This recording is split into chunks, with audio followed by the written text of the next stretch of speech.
On est vraiment très content aujourd'hui, en tout cas, de pouvoir participer, c'est vrai, à ces émissions. L'essentiel du disciple. Aujourd'hui, ces émissions sont propagées quasiment dans le monde entier. Elles sont en arabe, elles sont en perse, elles sont en anglais, en français. Elles sont quasiment dans toutes les langues aujourd'hui. Et je dirais que ça, c'est une véritable révolution. Ça, c'est le printemps qui va amener un changement, une transformation. Et puis, une chose qui est extraordinaire aujourd'hui, Fatima, c'est qu'en tant que disciples, en tant qu'étudiants, nous participons véritablement à quelque chose qui a commencé là, mais qui jamais se terminera. Et justement, Saïd, notre émission s'appelle l'essentiel du disciple. Et aujourd'hui, on va parler du disciple. Alors, c'est quoi un disciple? Un disciple, c'est quelqu'un qui est enseigné, c'est quelqu'un qui suit un maître et c'est quelqu'un qui est appelé à grandir, en fait. Mais dans le mot disciple, il faut nous rappeler qu'il y a discipline. Et la discipline, elle est importante pour être un bon disciple. Alors, le disciple, c'est un étudiant, c'est quelqu'un qui suit quelqu'un, et en particulier pour nous, nous suivons le Christ. Ouais. Et en tant que disciples de Jésus, nous avons aussi des disciples que nous suivons, que nous édifions, que nous qualifions eux-mêmes à leur tour pour suivre finalement d'autres personnes. Est-ce que tu pourrais lire, Fatima, Matthieu chapitre 28, versets 18 à 20? Jésus s'étant approché leur parla ainsi. Tout pouvoir m'a été donné dans le ciel et sur la terre.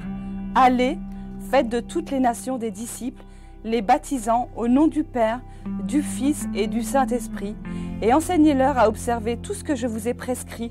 Et voici, je suis avec vous tous les jours jusqu'à la fin du monde. Et il va déclarer aussi, toute autorité sur la terre et dans le ciel m'a été donnée. Mais tu sais, Saïd, ce qui est important de se rappeler, c'est que ça, c'est le dernier commandement que Jésus nous a donné avant de partir. C'est pas n'importe quoi quand même. Jésus s'en va et il nous dit, allez, faites de toutes les nations des disciples.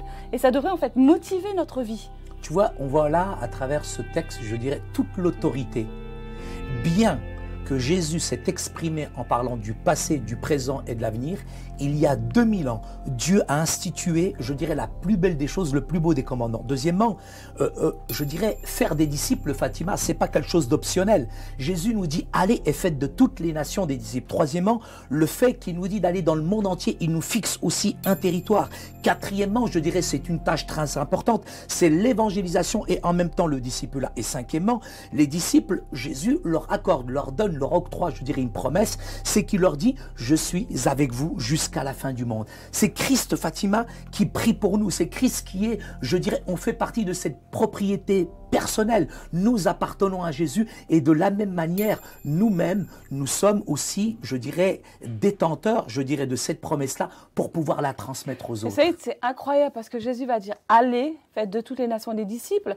Et nous, qu'est-ce qu'on retient aujourd'hui? C'est venez dans nos églises, écoutez mon pasteur. Alors que Jésus va leur dire, allez, bougez-vous, déplacez-vous, allez dans différents endroits pour annoncer la bonne nouvelle de Christ. Amen. Et Wow. ça, on devrait vraiment se le rappeler, Saïd. Parce que finalement, c'est tellement facile de dire aux gens, venez écoutez mon pasteur, venez chez moi, venez dans mon groupe, et on ne se bouge plus. Nanana, nanana, que Dieu vous bénisse, vous êtes gentils, vous les petits chrétiens. Et oui, c'est Restez ça. à l'église, attention, C'est ça, on doit il y a se des bouger. renards dehors. C'est vrai, je suis absolument d'accord. Alors, On doit se bouger. Et ce que j'aime chez toi, c'est que tu vas dans des territoires où personne n'aime aller. Tu vas dans des quartiers très chauds où personne ne veut aller. Alors aujourd'hui, on a des grands évangélistes qui vont en Afrique parce que finalement, quelquefois, c'est facile. Les gens sont préparés. Mais ils ont des Africains dans leur quartier et ils ne vont pas les voir. Exactement. Est-ce que tu pourrais lire, Fatima, Deutéronome, chapitre 6 et verset 7? Tu les inculqueras à tes enfants et tu en parleras quand tu seras dans ta maison, quand tu iras en voyage, quand tu te coucheras et quand tu te lèveras. Tu sais, Fatima, l'un des modèles de Jésus, c'était vraiment de dépendre du Saint-Esprit. Jésus Absolument. lui-même dépendait du Saint-Esprit. Il a prié par la puissance du Saint-Esprit. Il a résisté par la puissance du Saint-Esprit.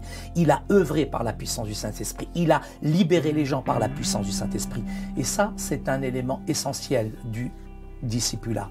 Nous faisons, nous travaillons, nous œuvrons. Tu as dit, Fatima, mais tout à l'heure, mais tu vas dans les quartiers. Oui, mais je dépends entièrement, Fatima, du Mais Saint-Esprit. absolument. Et c'est ce que j'aime chez toi, Saïd, c'est parce que toi, tu pratiques la respiration spirituelle. Parce que si tu pratiquais pas cette respiration spirituelle, le fait de dire, voilà, je me remets devant le Seigneur, j'ai péché, etc., etc., et je demande au Saint-Esprit de remplir ma vie, J'inspire donne une l'esprit sorte de et force. j'expire les péchés. La respiration ça. spirituelle, c'est Et très c'est ça important. qui donne la capacité de pouvoir aller dans les quartiers, Saïd, parce que c'est vraiment la puissance de Dieu en toi. Et on doit vraiment être rempli du Saint-Esprit pour pouvoir atteindre les inatteignables. Saïd, une autre chose qui est importante, c'est que on doit aussi servir. Et pour servir, il faut agir. Et le fait d'agir, ça implique la notion de bouger, ça implique aussi d'être des modèles, ça implique aussi d'être pertinent, ça incite aussi de former les autres pour qu'ils deviennent des disciples. Mais tu sais, il y a une recommandation de Jésus qui est vraiment importante. Jésus a fait des disciples, il en a établi 12, mais il les a envoyés. Mais Jésus savait où est-ce qu'il allait les envoyer. Il les a envoyés dans le monde, mais il les a précédés aussi dans ce monde. Et il a vraiment vécu les souffrances, de l'adversité, des combats. Il était le modèle unique. Et il leur a dit, prenez garde à ces loups, à ces agneaux qui sont déguisés aujourd'hui et qui malheureusement font des ravages, je dirais, dans le monde et dans les communautés chrétiennes. Jésus a donné cette recommandation, je dirais. Il leur a dit, il y en a beaucoup qui, je dirais, seront persécutés, qui seront trahis. Non seulement Jésus nous dit d'aller, de faire de toutes les nations des disciples, mais il nous donne des recommandations qui sont très importantes.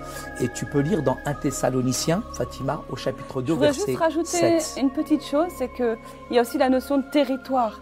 Et Jésus leur a dit, allez, faites de toutes les nations des disciples. Il leur a dit, n'allez pas seulement voir vos voisins, votre famille, votre entourage, mais allez dans les nations. Et ça, c'est important de se rappeler que ce n'est pas seulement dans le cadre familial. Et je vais effectivement lire le verset 1 Thessaloniciens 2,7. Nous avons été pleins de douceur au milieu de vous, de même qu'une nourrice prend un tendre soin de ses enfants. Et c'est vrai que la douceur, Saïd, c'est en quelque sorte une force tranquille. Parce que quelquefois, on est plein de zèle, on est plein d'entrain, on veut gagner le monde pour Jésus, et puis on ne respecte pas les personnes qui sont autour de nous. Et je pense que c'est important de respecter la personne dans sa religion, et c'est important aussi de lui communiquer l'évangile avec de l'amour et avec beaucoup de douceur. Je pense que c'est essentiel que le disciple, en tout cas, baigne dans un cadre aimant, et qui est vraiment ce témoignage d'amour et d'affection. Et ça facilite énormément, en tout cas, le discipulat. Et je pense que quand un leader lui-même est aimant, ça se ressentira, ça amènera une autre atmosphère, une autre ambiance, et ils pourront progresser et grandir beaucoup plus vite. Je crois que notre attitude, je dirais, c'est important, c'est comme dans le mariage. S'il y a cet amour, s'il y a cette atmosphère, je dirais, il y aura cette harmonie. Et au sein du discipulat, je dirais, pour ceux qui pratiquent le discipulat, c'est essentiel qu'on baigne dans ce cadre-là. Et l'amour est très important parce que c'est vraiment ce qui nous motive, ce qui nous pousse. Je vais lire 2 Timothée 1, les versets 6 et 7. « Car l'esprit que Dieu nous a donné ne nous rend pas timides, au contraire, son esprit nous remplit de force, d'amour et de sagesse. » Et il faut avoir cette notion de force. On a parlé d'amour tout à l'heure. Il faut être courageux et il faut en même temps avoir la sagesse. Et ça, c'est l'équilibre en fait du chrétien. Moi, j'aime dans le discipulat, c'est que je remarque que Jésus vivait avec ses disciples. Et le fait de vivre avec ses disciples, il voyait son comportement, son attitude. Et ça parlait beaucoup plus même qu'aujourd'hui, toutes les traces qu'on peut écouter à propos de Jésus. Mais l'attitude de Jésus a été vraiment forte. Et on grandit à travers des relations et on devient adulte et on gagne en maturité chrétienne, Fatima. Écoute Saïd, on va terminer. Je vais, si tu le permets, lire un verset dans 1 Thessaloniciens 5, 11. « C'est pourquoi exhortez-vous réciproquement et édifiez-vous les uns les autres, comme en réalité vous le faites. » Et il est important vraiment, Saïd, de pouvoir s'édifier aussi les uns les autres. Parce qu'un disciple tout seul, ce n'est pas un disciple qui est productif. Tout à fait. Je suis entièrement d'accord. Et en tout cas, on peut résumer en disant à nos amis auditeurs, c'est très important le discipulat, de baigner dans un cadre, en tout cas, je dirais, d'amour, mais aussi d'être rempli du Saint-Esprit, de pouvoir développer des leaders qui vont se multiplier et de jamais oublier que nous sommes investis de l'autorité, de la puissance du Saint-Esprit. Et Jésus nous a donné ce commandement. Il est avec nous jusqu'à la fin du monde. Merci. Alléluia. Alléluia. Cette voix revient tout le temps, c'est incroyable. En pleine émission, c'est très spirituel. Alléluia. Et ben, si les disciples grandissent dans cette atmosphère, vraiment incroyable.